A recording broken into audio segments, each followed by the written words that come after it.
د جاهلیت په زمانہ کې خلکو به بعضې ورځې او بعضې تاریخونه،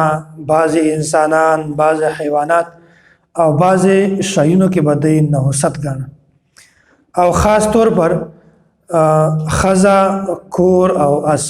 دا شیونه به دوی ډېر زیات منحوس ګڼل. د نحوست او اعتقاد په دې شیونو کې دوی ډېر زیات ګڼل، خو شریعت د دوی د غلط سوچ، د دغې باطلې نظریې بالکل تردید کړی ده او بیا د دوی د نحوست والا چې کومه عقیده و سوچ و دا په اکثرو امتو کې و، خو نعوذ بالله دوی به د دغه نحوست نسبت پیغمبرانو طرف ته کوو. حضرت موسی علیه السلام ته دوی د نحوست نسبت کړی و، الله تعالی د دوی صفایي بیان کړله. داسې حضرت صالح علیه السلام ته دوی د نحوست نسبت کړی و، دا یې ورته ویلي و چې دا د ابتدایي دور خبرې دي چې کله صالح علیه السلام راغی بیا دوی ورته وویل چې تا قدم دا په موږ پورې مبارک نه ده، دا د نحوست والا د تا په راتګ باندې په موږ کې قحط راغی، قحط سالي زیاته شوله، پریشانۍ زیاتې شوې، جګړې زیاتې شولې. بیا حضرت صالح علیه السلام ورته وویل وایي دا نحوست د ما د راتګ د وجې نه ده، بلکې دا د تاسې د بد اعمالیو د وجې نه ده.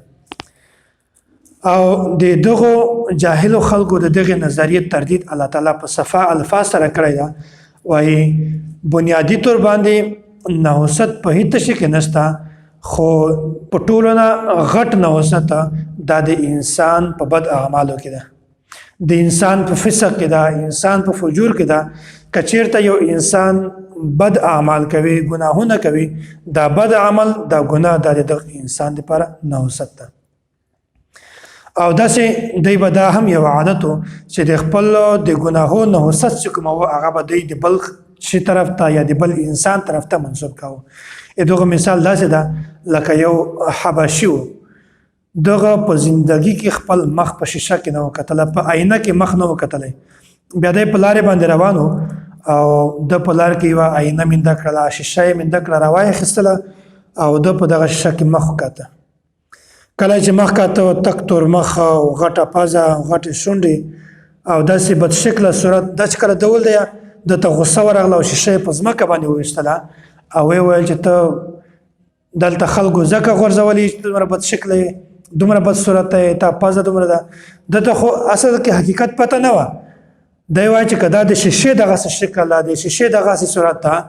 نو لکه څرنګه چې دغه حبشي د خپل شکل بدصورتي نسبت د یوې شیشې طرف ته کړی ده، داسې به دغو جاهلو خلکو هم د خپلو د ګناهو نسبت دا به د یوه شي طرف ته کوو، د یوه انسان طرف ته به کوو. حالانکې دا بالکل غلطه نظریه ده او بالکل فاسده نظریه ده او حقیقت کې عبادت د مبارک شی ده او داسې ګناه چې کومه ده دا منحوس شی ده. نو بنیادی طور باندې دا خبره په ذهن کې کښېنوئ چې د نحوست سبب دا نه ورځ ده، نه تاریخ ده، نه یو ځای ده، نه انسان ده، نه حیوان ده، بلکې بنیادی طور باندې د نحوست سبب دا د انسان بد اعمال دي. که انسان کردار ټیک نه وي، د انسان اعمال ښه نه وي، بد وي،